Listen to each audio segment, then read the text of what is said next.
अरिहंत सुपरमार्केटची धमाकेदार ऑफर. खरेदी करा कमाल, मिळवा बक्षिसे धमाल. ₹2000च्या पुढील खरेदीवर एक लकी ड्रॉ कुपन मिळवा व जिंका लाखोंची बक्षिसे. आमचा पत्ता अरिहंत सुपरमार्केट, कोल्हेमळा चौक, नारायणगाव. सर, एक नेहमी प्रश्न पडतो, कुठलाही माणूस त्या खुर्चीवर जाण्यापूर्वी जी स्वप्न दाखवतो, मतदार त्याला बोलतात, त्या खुर्चीवर बसवतात, खुर्चीवर तो माणूस गेला का बिघडतो. तर तुम्हाला एक खूप महत्त्वाचं वाक्य आहे राजकारणातलं, मी वाचण्यात माझ्या आलेलं आहे आणि ते मला खूप भावलेलं आहे. म्हणजे हे मुलाखतीचा भाग म्हणून नाही सांगत आहे मी, हे तुम्ही नोट करून ठेवा की राजकारणात सामाजिक कारणासाठी राजकारणात तुम्ही जर सत्ताकारणामध्ये जर तुम्ही आला नाही, चांगला माणूस जर आला नाही, चांगल्या माणसाने राजकारणात भाग घेतला नाही, तर ते खुर्ची खाली राहत नाही. म्हणजे त्या खुर्चीवर तो पात्रता माणूस बसेलच असं नाही. म्हणून चांगले लोक ह्या प्रवाहामध्ये येत नाहीत. राजकारण हे बदनाम झालेलं क्षेत्र आहे आणि ह्या बदनाम झालेल्या क्षेत्रामध्ये बेरकी लोक येतात, काही शिकुंडे प्रवृत्तीचे लोक येतात, काही दगड काढायचे लोक येतात. असं एक समस्या पद्धतीने निर्माण झाल्या सामाजिक व्यवस्थेमध्ये. आणि म्हणून राजकारण हे आपलं काम नाही असं म्हणून खूप चांगले लोक त्या बाहेर राहतात. पण राजकारण हे आपलं कसं चांगलं काम आहे हे दाखवण्याकरता चांगल्या लोकांची राजकारणामध्ये गरज आहे. आणि खूप विजन ठेवून काम करणारी, अभ्यासोपरानं काम करणारी माणसं राजकारणामध्ये जरी कमी वाटत असली तरी त्या लोकांचं जे काही चमकदार कामगिरी असेल ती उठावपणा दिसत असते. ती करण्यास संधी लोकांनी आपल्याला द्यावी. आपण चांगल्या प्रामाणिकपणाने ते काम करू ही भावना आपण ठेवूनच त्यामध्ये येत असतो. आता तुम्ही काय प्रश्न विचारता की ती भावना असते, तुम्ही लोकांना सांगता, गोड बोलता, निवडून आल्या, हे सगळं घडत नाही. एक गोष्ट सांगतो, विकास ही निरंतर चालणारी प्रक्रिया आहे. विकासाच्या प्रक्रियेमध्ये किंवा लोकांच्या समस्या सोडवताना तुम्ही सगळ्यांना सदा सर्व काळ समाधानी करू शकत नाही, कोणीही राजकारणातला माणूस.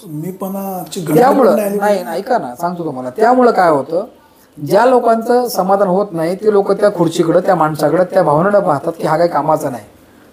पण ज्या लोकांचं समाधान होतं ते लोक सांगतात की हा खूप चांगला कामाचा माणूस. म्हणजे तुम्ही काय करा, डिव्होट करा, 100% तुम्ही प्रामाणिक प्रयत्न करा. ज्या ज्या लोकांना समाधानी करता येईल, जे शक्य आहे ते करा. राजकारणाच्या माध्यमातून तुम्ही 100% लोकांना समाधानी करू शकत नाही. तुम्ही रामराज्य आणू शकत नाही. तुम्ही बहुसंख्य लोकांना समाधानी करू शकता. सर्वाधिक लोकांना तुम्ही जास्तीत जास्त लोकांचं काम कसं करून त्यांना लोकाभिमुख काम तुमच्या लोकांसमोर कसं ठेवू शकता हे दाखवण्याची एक संधी असते. शेवटी बघा, राजकारणामध्ये कोणाचीच अपेक्षा कधीच पूर्ण झालेल्या नाहीत. जशा राजकारणाला माणसं झालेल्या आहेत, हां, जशा राजकारणाला माणसाच्या होत नाहीत तशा जनतेच्या सुद्धा अपेक्षा पूर्ण राजकारणाकडून होत नाहीत. ही वस्तुस्थिती आहे. पण ठीक आहे ना, सत्ताकारणामध्ये तुम्हाला जाताना तुम्ही किमान पक्षी तुमच्या ज्या काही बुद्धिमत्तेचा वापर करून तुम्हाला जे चांगल्या पद्धतीने काम करता येईल, जे विजन ठेवून काम करता येईल ते तुम्ही प्रामाणिकपणे केलं पाहिजे, हा माझा प्रामाणिक हेतू आहे. आणि म्हणून ग्रामपंचायतीच्या माध्यमातून आम्ही गावामध्ये विकास काम करताना जे काही म्हणजे दूरदर्शी जी कामं आहेत ना ती पहिल्यांदा आम्ही हातामध्ये घेतली. ठीक आहे, रेग्युलर आपण जे गोष्टी दिवाबत्ती, लाईट, पाणी हे तर करतोच. पण जे काही गावाला दिशाचे कामं ठरतील अशा स्वरूपाची कामं करण्यामध्ये आम्हाला छोटासा प्रयत्न करता आला.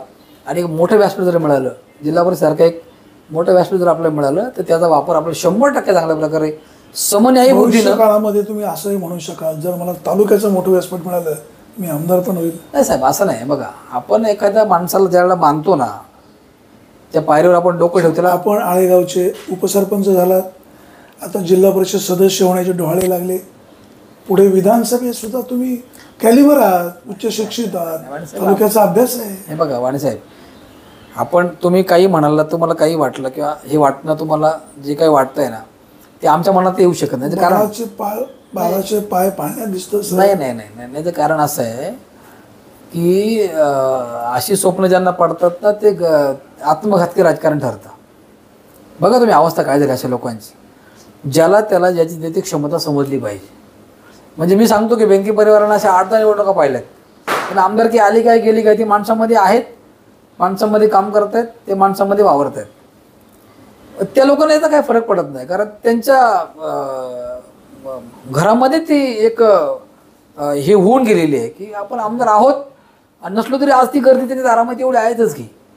त्यामुळं असं काही नाही. शरद सोनवणेंसारखं एक साधं पोरग तालुक्यामध्ये येतं, सामुदायिक विवाह सोहळे करतं, नंतर आमदार होतं, मधले 5 वर्ष घरी बसतं, आणि पुन्हा एवढ्या लोकांचा विरोध असताना सुद्धा अपक्ष म्हणून ते निवडून येतात.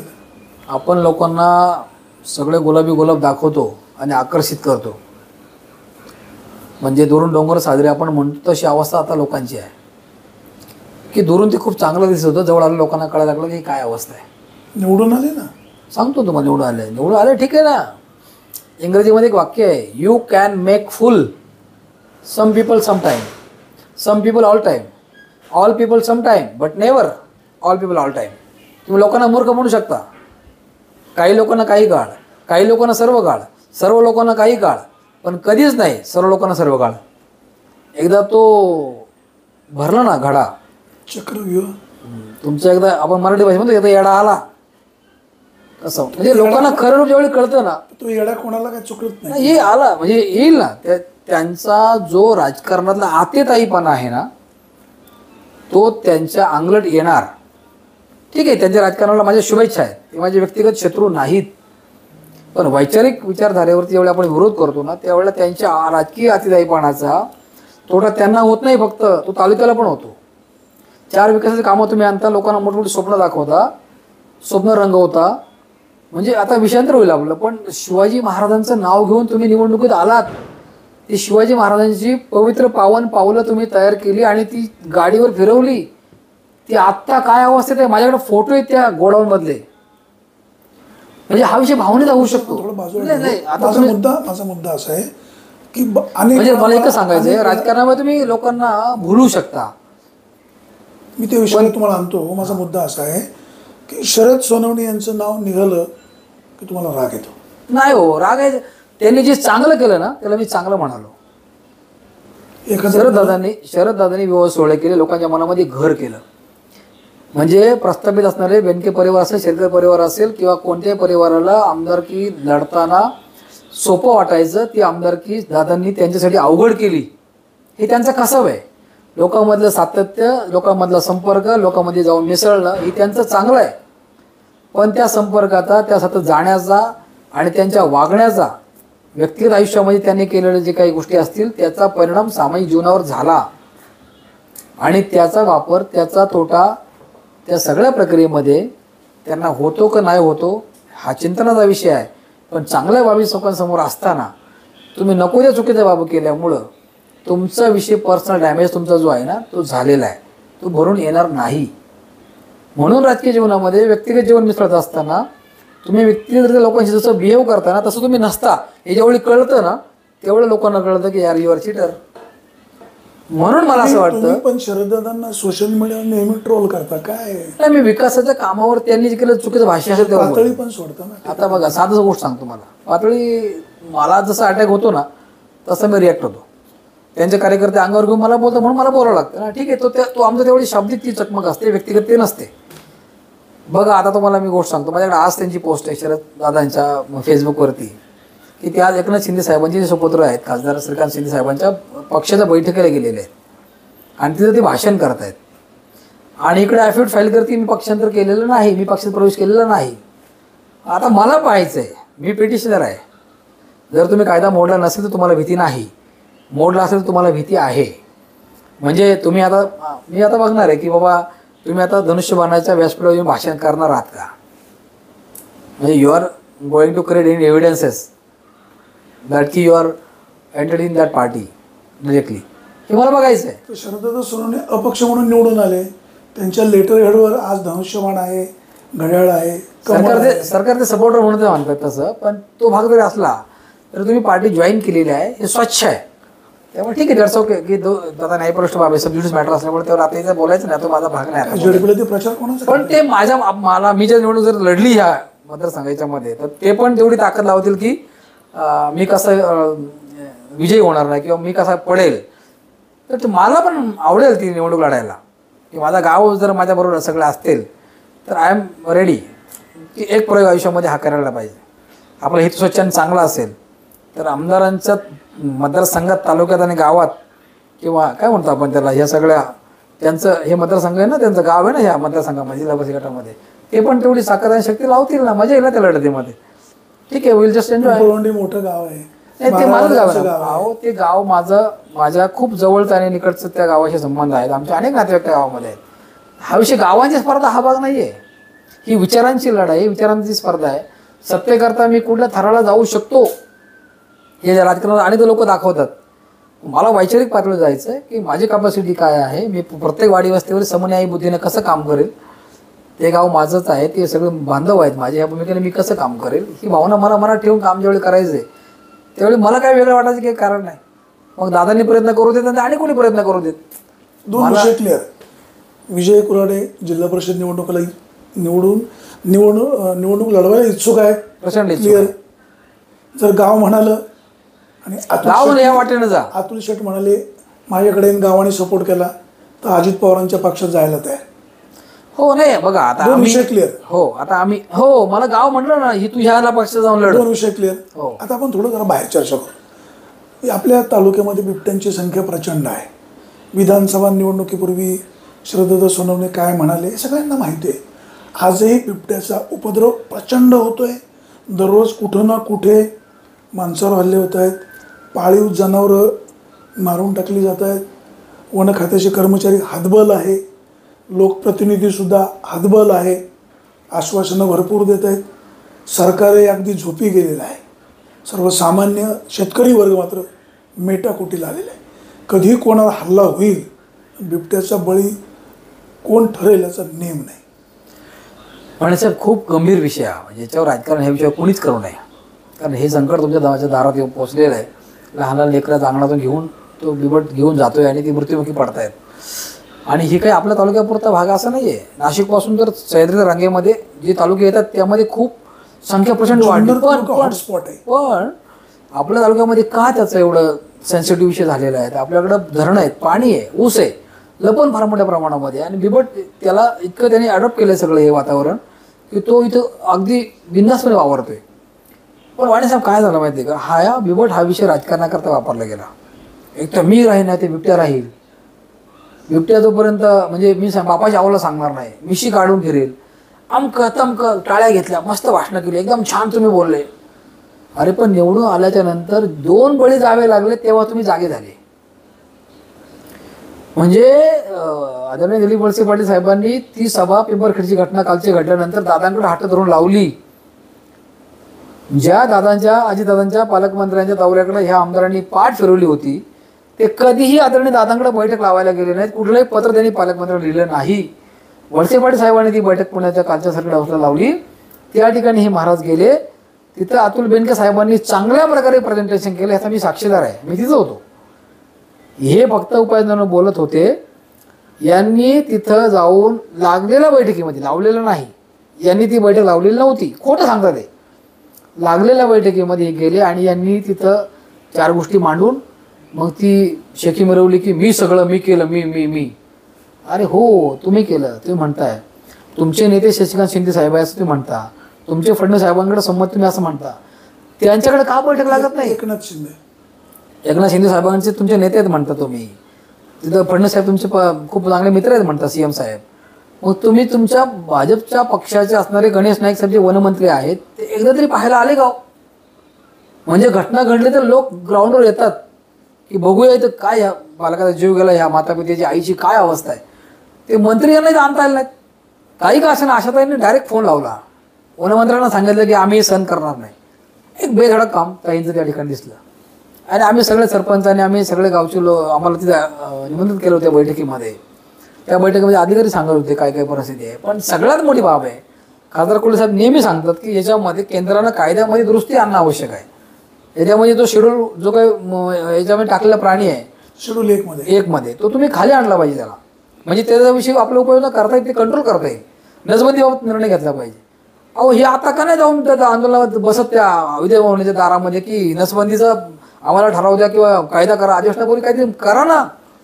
हे इथं फक्त शो शायनिंग करतात, भाषणं करतात, माईकवर जातात, कॅमेरा तुम्ही पत्रकार लोक गेले की एकदम मस्त खरड्या आवाज असं बोलून हे करतात.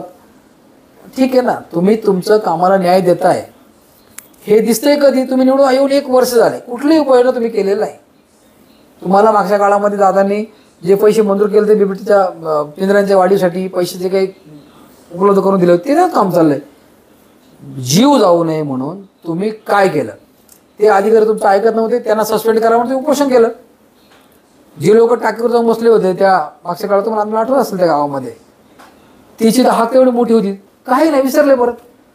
परत इकडं आमच्या या भागामध्ये मध्यंतरी एक मुलगी त्या घरातून येली बाळलेलं, तेव्हा तुम्हाला काही गांभीर्य नाही. आता पुन्हा पिंपरखेडची घटना घडली, आता पुन्हा तालुक्यामध्ये मागच्या काळामध्ये पुन्हा एक घटना घडली. म्हणजे तुम्हाला हे सगळं घडल्यानंतर जाग येते, म्हणजे प्रिव्हेंटिव्ह तुम्ही काही करत नाही. मग तुमचं हे अपयश आहे ना. मग ह्या वर्गानं कशासाठी केल्या? मी राहील ना ते बिबट्या राहील. अरे हे तर खरी बनवबनवी तुमची. म्हणजे मी अतुल शेठ बेनके साहेबांना मित्र म्हणून नेहमी सांगायचो की तुम्ही आमदार व्हायचा, म्हणजे तुम्हाला जर आमदार व्हायचं असेल ना तर कसा आमदार होऊ नका, हे शरद सोनवणेकडे बघा. यांच्यासारखा लबाड आमदार जर तुम्ही झालात तर लोक तुम्हाला बेनके परिवाराला माफ करणार नाही, कारण तुम्ही लोकांच्या जीवाशी खेळताय, प्रतारणा करताय. तुम्हाला जे होणार नाही ते नाही सांगा, जे होईल ते प्रामाणिकपणे तुम्ही करा. मी राहील नाही बिबट्या राहील हे कसं सांगता तुम्ही? कशा टाळ्या घेताना बनवणी करता लोकांना? त्या पिंपरीचं आंदोलन केलं आणि सत्ता निवडणूक लढण्याकरता त्याचा वापर केला, कशासाठी करताय तुम्ही?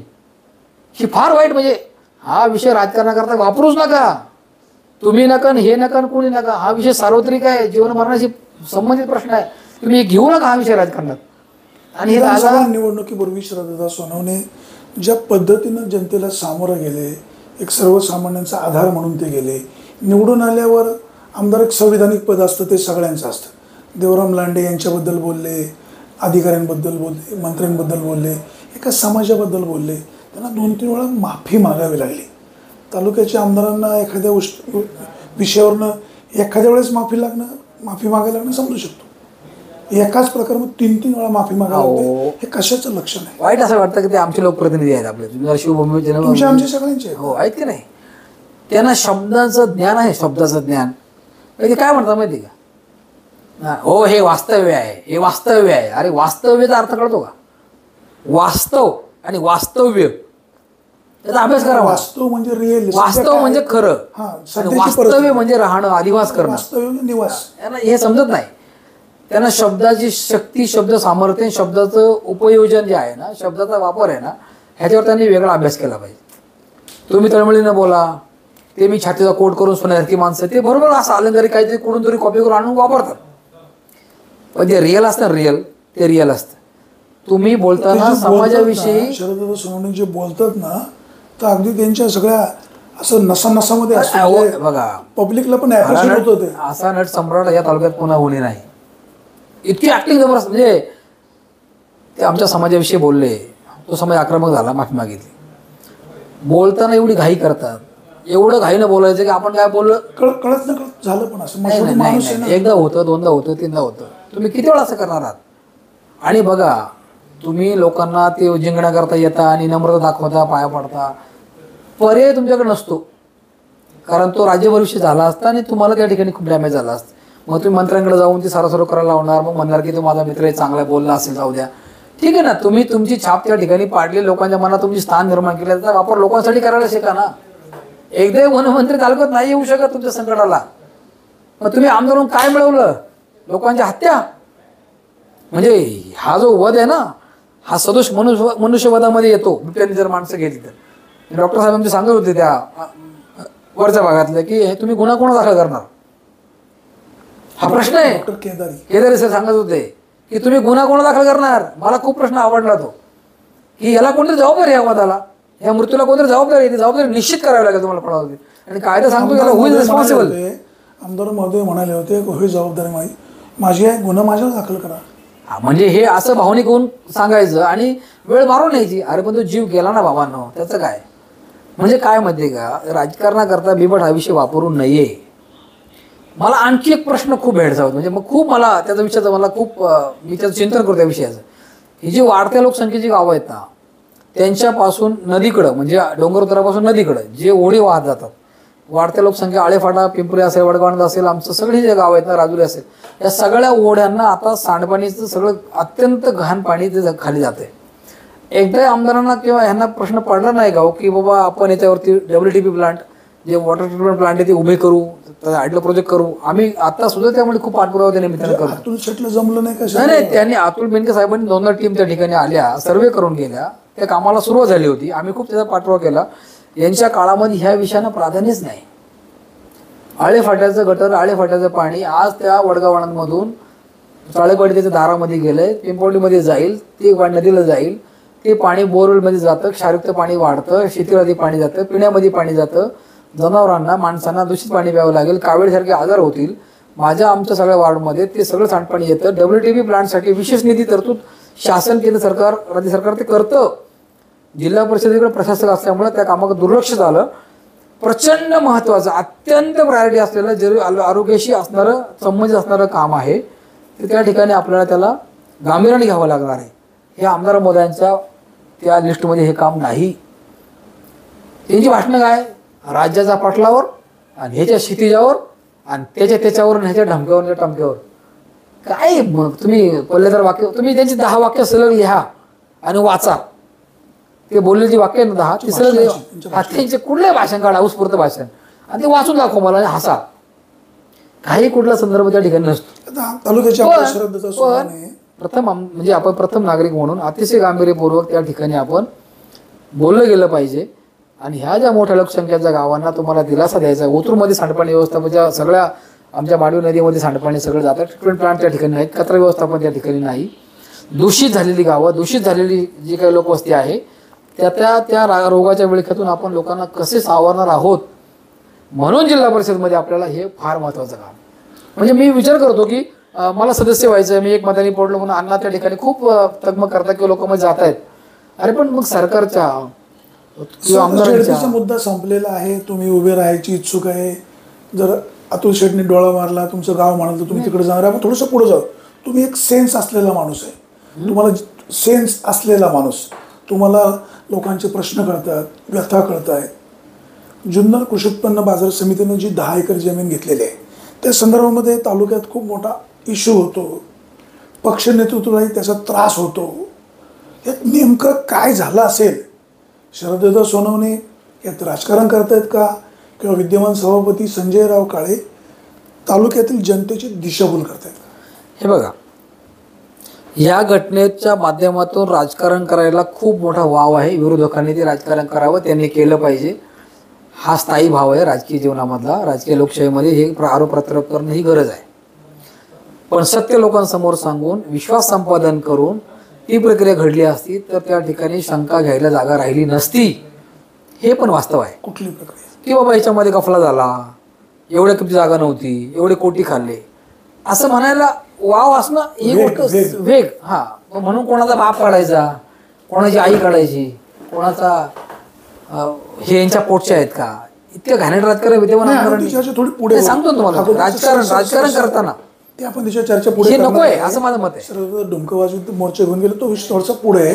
संजयराव काळे एखाद्या संस्थेला जेव्हा जमीन लागते तर ती घेत असताना विश्वासार्थ पण महत्त्वाची आहे, पारदर्शक व्यवहार व्हायला हवा. आता लोक संशय व्यक्त करत आहेत. पणन मंत्र्यांकडे ते प्रकरण ॲडमिट झालेलं आहे. पणन मंत्र्यांनी त्याला जैसे थे असे आदेश दिलेले आहेत. त्याच्या सेकंड डे या तालुक्याचे आमदार सन्माननीय शरददादा सोनवणे बाजार समितीवर नारायणगावच्या कार्यालयावर मोर्चा काढतात. तिथं त्यांनी ज्या काही वल्गना केल्या त्या सर्व श्रुत आहे. तालुक्याचे आमदार ज्यांनी सरकारला पाठिंबा दिला आहे त्या सरकारच्या मंत्र्यावर पण अविश्वास दाखवत आहेत. नेमकं जनतेने काय समजायचं? संजयराव काळे जनतेची दिशाभूल करून जागा खरेदी केली का शरददादा सोनवणे ह्या विषयाला वेगळं वळण देण्याचा प्रयत्न करतात? संजयराव काळे साहेबांनी जी 10 एकर जागा खरेदी केली त्याचा व्यवहाराची जी काही रक्कम आहे ती लोकांच्या सर्वसामान्यांच्या दृष्टीनं ती अत्यंत मोठी वाटते. 28 कोटी रुपये ही कोण्याही शेतकऱ्याला ती पचत नाही, अजूनही पचली पडत नाही की यार 28 कोटी 10 एकर तिथं घेतली. पण काळे साहेब काय सांगतायत की ही जागा इथं घेणं गरजेचं का होतं, इथं प्रोजेक्ट्स काय काय आहेत, का अति गरजेची आहे, या सगळ्या गोष्टी त्यांनी सांगितल्या. नंतर सांगितलं, एवढेच सांगितलं नाही. ते सभागृहामध्ये बहुमत त्यांच्या बाजूला आहे, आजपर्यंत ते राहिलेलं आहे. त्यातला एकही माणूस बाजूला असं म्हटलं नाही की खोटं आहे, चुकीचं आहे, आम्हाला ते पटलं नाही, काल पटलं पण आज पटत नाही, असं त्या ठिकाणी कोणी म्हटलं नाही. म्हणजे कायदेशीररित्या त्यांनी सगळ्या कायद्याचं पालन करून डॉक्युमेंट्स सगळे व्यवस्थित रेडी करून तयार करून त्यांनी त्या ठिकाणी सगळं कामकाज त्या ठिकाणी केलं. मग आता बघा त्याच्यामध्ये काहीतरी गफला झालाय आणि तो यांनी सिद्ध केलाय असं पण घडलं नाही. आरोप आहेत फक्त. म्हणून संजय काळेंनी जे केलेलं काम आहे ते वादातीत आहे लोकांच्या दृष्टीनं. कायदेशीरदृष्ट्या ते काही अंशी बरोबरही असेल, पण राजकारण करायला खूप मोठा वाव मिळाला म्हणून कधी नव्हे एवढं बाजार समितीच्या अनुषंगानं राजकारण या लोकांनी केलं. त्याच्यामध्ये जे काही विरोधी संचालक होते आणि त्यांच्या सोबतीने विद्यमान आमदार होते यांनी जे काही राजकारण त्या ठिकाणी केलं ते केलं. उलट वार्षिक सभेमध्ये त्या निमित्तानं जेवढा गदारोळ व्हायला त्या ठिकाणी वाटत होतं की बाबा याच्यामध्ये काहीतरी लोकांसमोर म्हणजे खऱ्या अर्थानं काही चुकीचं घडलं की येईल, तसं काही घडलं नाही. ते कोणी सिद्धच करू शकलं नाही. म्हणजे हे सगळं होत असताना सगळं एंटरटेनमेंट राजकारणच आहे ना सगळं याच्यामध्ये. संजय काळेंची खरेदी चुकली, ही चुकीची आहे हे आज बहुमतानं संचालक मंडळ कोणी म्हणत नाही. करमणूक समजायचं का काय? म्हणजेच आपण याकडे या दृष्टीने पाहिलं पाहिजे की मला प्रकाशात राहण्याकरता मी काहीतरी आरोप केले, हातामध्ये ढुमढुम घेऊन वाजलं म्हणजे मी चर्चेमध्ये राहील आणि मी फार शेतकऱ्यांची काळजी कळवळा मला आहे हे दाखवण्याकरता चाललं हा फारसा आहे, वेगळं काही नाही. सत्तेच्या मध्ये जे असेल ते तुम्ही न्यायपृष्ठ जर ती बाब झाली कोर्टामध्ये जर ते गेलं तर त्याचं सगळं तुम्ही ती लढाई न्यायालय प्रक्रियेमध्ये लढा. पण राजकारणामध्ये दीर्घकालीन प्रक्रिया ही न्यायालयाची चालते, त्यात कोणी चान्स घ्यायला मागत नाही. कारण आजचे विरोधक राजकारणामध्ये भविष्यामध्ये एकत्र येतात. आजचं वातावरण उद्या राहत नाही. म्हणून आज झालेल्या विरोधकांची आपली जी काही बाचाबाजी असते ती जर रूपांतर मैत्रीमध्ये होतं आणि तो शांत होतो आणि म्हणूनच गरम आणि नरमच्या वार्ता होतात. गडी आधी गरम असतो नंतर तो नरम होतो. या वाक्यामध्ये खूप वजन आहे. ती आमच्या आळ्याच्या टॉवर लाईनमध्ये आम्ही अनुभवलेलं आहे. लागू होतं नाही नाही सगळ्यांना काय लागू होतं, पण प्रकर्षानं मोठ्या स्वरूपामध्ये आत्ताची परिस्थिती सांगते की ह्या महाराजांनी आमच्या आळेगावमध्ये टॉवर लाईनमध्ये गरम नरमचा मुद्दा आम्ही अनुभवलेला आहे. प्रूव्ह करू शकले नाही ना. कोण प्रूव्ह करणार म्हणाले संजय काळेंवर जे आरोप झाले ते समोरचे प्रूव्ह करू शकले नाही. करेक्ट. तसं इथं शरद सोनवणे तुम्ही अप्रत्यक्षपणे जे आरोप करताय त्याचं कन्फर्मेशन देऊ नाही शकले. एक्झॅक्टली. त्याचं कन्फर्मेशन जनतेसमोर ज्यावेळी येईल, जी माहिती ज्यावेळी येईल त्यावेळेला काय परिस्थिती असेल. पण त्या कंपनीला ब्लॅकमेल करून त्या कंपनीला बोलून त्या कंपनीच्या कार्यालयामध्ये कुठून कसे किती पैसे उचलले याचे CCTV फुटेज असतील, काही माहिती असेल, अधिकृत माहिती असेल, अधिकार दिली माहिती असेल, ही जर मांडायची ठरवली, ही जर लोकांसमोर आली तर मात्र यांची गोची काय होईल यांनी ओळखून घ्यावं. पण याच्यामध्ये तथ्य आहे, हा आरोप बेछूट नाही, ही मात्र खात्रीशीर मी या सांगतो. दुसरं उदाहरण आणखी सांगतो महत्त्वाचं. यांनी काही ठेकेदारांना काम मिळू नये म्हणून इंटरव्हेन्शन केलं याच्यामध्ये आणि त्या ठेकेदारांना डावलण्यात आलं. ते कोर्टामध्ये गेले. आज त्यांच्या विरोधामध्ये सुप्रीम कोर्टामध्ये काही लोक गेलेले आहेत की आमदारांचा इंटरफेरन्स याच्यामध्ये आज सुप्रीम कोर्टापर्यंत गेलेला आहे. सुप्रीम कोर्टामध्ये यांनी त्या 2.5-3 कोटीच्या कामामध्ये किती लक्ष घातलं, का घातलं, कशी पत्र दिली, हे सगळं कोर्टामध्ये जमा झालेलं आहे. त्यामुळे बघा काही लपत नाही. तुम्ही जे खोटं कराल ते लोकांसमोर येणार आणि ते विरोधक म्हणून जे लोक करतील ते काम विरोधकांनी केलं पाहिजे. म्हणून बाजार समिती सत्ता नाही म्हणून हे जसं काम करतायत तसं तुमचं पण घर किती काचचं आहे हे तुम्हाला बाकी लोक आरसा दाखवतात, त्यावेळी तुम्ही ते मान्य केलं पाहिजे. एवढं या निमित्तानं मला म्हणायचं. मागच्या विधानसभा निवडणुकीमध्ये शरद सोनवणे यांचा पराभव झाला. शरद सोनवणे यांनी अतुल बेनकेंना काम करायला संधी दिली. 2-4 वर्ष बाबा अतुल शेठ काय करतात ते पाहत राहिले. अतुल बेनके सध्या मात्र शरद सोनवणे आमदार होऊन वर्षही नाही झालं तर वेगवेगळे अशा पुडीमधून आरोप सोडतात.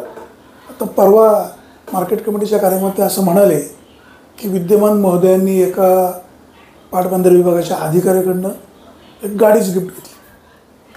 हे काय म्हणजे जनतेची करमणूक समजायचं काय समजायचं. त्याच्यावर विद्यमान आमदार काही बोलले नाही आणि पुन्हा माजी आमदार अतुल बेनके यांनी काही त्याचं कन्फर्मेशन काही पुरावे गेले नाही. राजकारणामध्ये आरोप करणं वेग आरोप नाही फेक नाही. आता बघा याची सत्यता खरं तर त्यांना तुम्ही विचारली पाहिजे, माध्यमांसमोर त्यांना घेऊन त्यांना विचारलं पाहिजे, 100% विचारलं पाहिजे. तर ते असेल तर लोकांसमोर ते पोहोचले पाहिजे. पण आता राजकीय कलगीतुरा जो असतो तो लोकांना एक करण्याचा विषय झालेला आहे. त्याच्यामध्ये त्याचा जो सिरियसनेस आहे ना तो कमी कमी होत जातो. पण ज्या विषयावर राजकारण करायला नाही पाहिजे त्या ठिकाणी राजकारण होत आहे बिबट समस्येवर सारखं. आणि विकास कामांच्या प्रक्रियेमध्ये अतुल बेनके साहेब असेल किंवा दादा असतील सरकारचा निधी आणून ते वापरत आहेत. तो निधी लोकांपर्यंत जातो, विकास कामं होतात. विकास कामांवरच तुम्हाला आज मतं मिळतात असं नाही. हे सूत्र दोघांनाही माहीत झालेलं आहे कारण दोघांनी दोनदा अनुभव घेतलेला आहे. त्यांनी पण 19चा अनुभव घेतला आणि यांनी पण आता 24चा अनुभव घेतला की विकास तुम्ही किती करा, तुमच्याविषयीची जनभावना लोकांमध्ये स्वच्छ आणि निर्मळ असणं, तुमच्याविषयी आस्था आणि आपुलकी जिवंत राहणं, यासाठी मला जे करता येईल तो राजकारण तिथे प्रयत्न करत असतात. त्यामुळे मग हा कसा वाईट आहे, हा माणूस कसा लाचखोर आहे, हा माणूस कसा 2 नंबरचे कामं करतो, हा कसा गाड्या घेतो, हा कसा अनेक गोष्टी ते समोर काढायचं काम प्रत्येकजण करत असतो. पण त्यातलेच तथ्यांश जो आहे तो लोकांपर्यंत पोहोचतो आणि लोक तेव्हा निर्णय घेतात. म्हणून या गोष्टी समोर आणणं आवश्यक असतं. तुमच्या भाषेमध्ये एखादा पुरावा तुम्ही आणा आणि मग आरोप करा, तर ती जबाबदारी त्यांची आहे. त्यांना तुम्ही नक्कीच कुठंतरी हे विचारलं पाहिजे की तुम्ही असे आरोप करताना काय पुरावा ठेवून विचारता. सर, तुम्ही एका राजकीय पक्षाचे जरी कार्यकर्ते असले तरी तुम्ही राजकीय जाणकार म्हणाल. आता जिल्हा परिषदेमध्ये काय होऊ शकतं, पुणे जिल्हा परिषदेमध्ये कोणाची सत्ता येऊ शकते? नाही, मला आजही असं वाटतं की पवारसाहेबांना मानणारा वर्ग आहे, काही तालुक्यामध्ये प्रभाव आहे, पण काही तालुक्यामध्ये म्हणजे आंबेगाव तालुक्यात आपण जर परिस्थिती पाहिली तर वळसे साहेब किती मतांनी विजय झाले, अगदी थोड्या. जर तिथं डुप्लिकेट देवता निकम उभे नसते तर काय झालं असतं. म्हणजे जनमत जे आहे ना तो त्या वातावरणावर डिपेंड असतो. म्हणजे लोकसभेचं वातावरण त्याचा प्रभाव पाडत होतं, म्हणून विधानसभेला एवढी मोठी तमशक आदरणीय वळसे पाटील साहेबांची पण झाली, बेंके साहेबांची पण झाली. त्यामुळं त्या टेम्पोमध्ये सरकार आता केंद्रामध्ये जे काही आहे गठबंधन किंवा तुमच्या राज्यामध्ये आहे, लोकांच्या मनात सारखी भावना पसरते की बाबा हीच अजितदादांची कामाची पद्धत असेल, पालकमंत्री म्हणून कामाचा ठसा असेल, सक्रियपणानं काम करणं असेल, त्यामुळे दादांच्या हातामध्ये सत्ता जाईल असं जनरल पब्लिकमध्ये त्या ठिकाणी चर्चा आहे. त्यामुळं तो एक सूर लोकांचा ऐकायला मिळतो. आणि आदरणीय पवारसाहेबांचा पक्षाचं जिल्ह्यामध्ये कोण नेतृत्व जिल्हा परिषदेमध्ये चांगल्या पद्धतीने काम करू शकेल असा चेहरा आता त्या ठिकाणी दिसत नाही. त्यामुळं तशी परिस्थिती निर्माण होण्याची शक्यता आहे. पण पक्ष खाली तळागाळामध्ये चांगला पवारसाहेबांचं नाव आणि तुतारी चिन्ह जे आहे ते पोचलेलं आहे. त्याचा वापर आता संघटनात्मक पातळीवरती किती चांगल्या पद्धतीनं कोण करून घेतं आहे आणि उमेदवाराची स्वच्छ प्रतिमा असेल, उमेदवाराचं कामाची धमक असेल, तर काही वेळेला लोक अपक्ष माणसाला पण निवडून देतात. काही वेळेला लोक सत्तेत येणारा पक्ष असेल तरीसुद्धा अपक्ष विरोधी पक्षाच्या माणसाला पण ते निवडून देतात. असंही घडतं. त्यामुळे सत्ताकारणामध्ये सत्तेमध्ये कोण गठबंधन घेऊन येईल की एका पक्ष सत्ता येईल हे आज सांगणं अवघड आहे. पण जनरली पवार फॅमिली, पवारसाहेब, दादा यांचा वर्चस्व जिल्ह्यावर आहे, तो राहील. त्यांची सत्ता काही अंशी मोठ्या प्रमाणामध्ये संख्या निवडून त्या ठिकाणी जाईल असं या ठिकाणी चित्र दिसतं. चर्चा तर होणारच. या विशेष कार्यक्रमामध्ये आपल्यासोबत होते आळेगावचे उपसरपंच, एक कायद्याचे अभ्यासक आणि पिंपळवंडी गटातून जिल्हा परिषदेसाठी इच्छुक असलेले उमेदवार म्हणजे विजयराव कोराडे. यांचा राजकारणावर सुद्धा चांगला अभ्यास आहे. त्याचबरोबर तालुक्यामध्ये जे काही इतर महत्त्वाचे विषय असतात त्याही विषयावर त्यांचा अभ्यास चांगल्याप्रमाणे आहे. विद्यमान आमदार शरददादा सोनवणे यांचे ते व्यक्तिगत जरी चांगले मित्र असले तरी टीका करायची एकही संधी ते सोडत नाही. कधी कधी अगदी पातळीसुद्धा घसरते. पण त्यांच्या दृष्टीने ते वकील असल्यामुळं कदाचित ते असा दावा करतील की मी असं म्हणालो नाही. असो, तो विषय वेगळा आहे. परंतु माजी आमदार अतुल बेनके त्यांची निश्चित मैत्री आहे. जर अतुल शेठ बेनके यांच्या नेत्यांनी त्यांना झेडपी आमच्याकडून लढा असं म्हणाले आणि गाव जर म्हणाले की होय तुम्ही त्यांच्या बाजूने जा तर ते निवडणूक लढवू शकतात. तालुक्यातील बिबट्यांची समस्या प्रचंड आहे. विद्यमान आमदारांना ते रोखण्यामध्ये अपयश आलं. निवडणुकीपूर्वी त्यांनी जे मतदारांना शब्द दिला तो पाळता आला नाही, ही वस्तुस्थिती आहे. माणूस खुर्चीवर बसला की त्या माणसाला थोडंसं गचीबाधा होते. हे अनेकांनी पाहिलेलं आहे, अनेकांनी अनुभवलेलं आहे. तर विजयराव म्हणत आहेत मी जर जिल्हा परिषद सदस्य झालो तर भविष्य काळामध्ये या मतदारसंघातला मी असा विकास करणार, हे प्रश्न सोडवणार, ते प्रश्न सोडवणार. मतदार त्यांना निवडून देतील, पुढे उमेदवारी मिळेल, आघाडी महायुती हे सगळं पुढ्यात आहे. परंतु विजय कोराडे म्हणलं की चर्चा होणारच. विजयराव, आपण विघ्नर टाईमशी मनमोकळे बोललात. चर्चा तर होणारच. ह्या मुद्द्यावर सगळ्या मुद्द्यांवर खुलास बोललात. अतुल बेनकेंचं नाव निघालं की मवाळ होता, शरददादांचं नाव निघालं की झाल होता. जसं अतुल बेनके म्हणतायत कधी कधी होतात गरम, कधी नंतर होतात नरम. असो, परंतु एक निश्चित दिवाळी आहे, टीकेच्या काही फटाके फुटले असतील तर मी दिवाळी निमित्त आदरणीय दादांना पण शरददादा सोनवणे साहेबांना पण मी मनापासूनच्या दिवाळीच्या शुभेच्छा देतो. कारण दादांना शुभेच्छा निमित्तानं देणं माझी नैतिक जबाबदारी आहे, कारण माझे त्या तालुक्याचे आमदार आहेत. त्यामुळे दादा ही दिवाळी तुम्हाला खूप आनंदाची आणि भरभराटीत जावो आणि राजकारण दिशेनं जाईल. पण व्यक्तिगत सलोखा आणि व्यक्तिगत मैत्री ही आपल्यामध्ये आहे, सगळ्या नेत्यांसोबत आहे, ती तशीच राहील. त्यामुळे दिवाळीच्या आपल्या परिवाराला आपल्याला आणि सर्वांनाच मनापासून शुभेच्छा या ठिकाणी देतो आणि थांबतो. जुन्नर तालुक्याची संस्कृती आहे, वैचारिक टीकाटिप्पणी होत राहील, परंतु कुठंही कोणीही व्यक्तिगत हेवे दावे कधी काढत नाही, काढले जाणार पण नाही. दिवाळी आहे, दिवाळीनिमित्त विद्यमान आमदार किंवा बाकी सगळेच लोकप्रतिनिधी, आपले विघ्नर टाईमचे प्रेक्षक या सर्वांना ही दिवाळी सुखाची, समाधानाची, उत्तम आरोग्याची जावो. आणि विजयराव, तुमच्याही मनातील सगळ्या इच्छा पूर्ण हो. लवकर तुम्ही जिल्हा परिषद सदस्य हो, नंतर तुमच्या इच्छा अशा वाढत जावो. तुम्ही लवकर तालुक्याचे आमदार पण हो, भविष्यकाळात खासदार हो आणि जमलं तर राज्याचे मुख्यमंत्री हो. अशाही आमच्या भरभरून शुभेच्छा. प्रेक्षक हो, आपण कुठेही जाऊ नका, पाहत राहा फक्त विघ्नर टाइम्स. शोध बातमीचा, ध्यास सत्याचा, चर्चा तर होणारच. धन्यवाद. थँक्यू.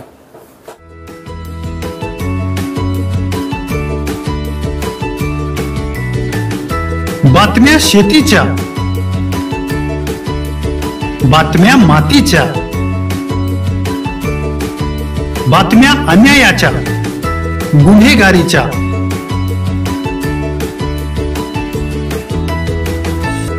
राजकारणाच्या आणि समाजकारणाच्या, शोषणाविरुद्ध बुलंद आवाज, जनसामान्यांच्या हुंकाराची गाज, सत्कार्याला प्रोत्साहन, दुष्कृत्याला अनुशासन, निर्भीड, निस्पृह, सडेतोड, बेधडक आणि रोखटोक म्हणजेच विघ्नहर टाइम्स. शोध बातमीचा, ध्यास सत्याचा. आपलं चॅनल, आपली बातमी. सबस्क्राईब तर कराच, पण बेल आयकॉनवर क्लिक करायलाही विसरू नका.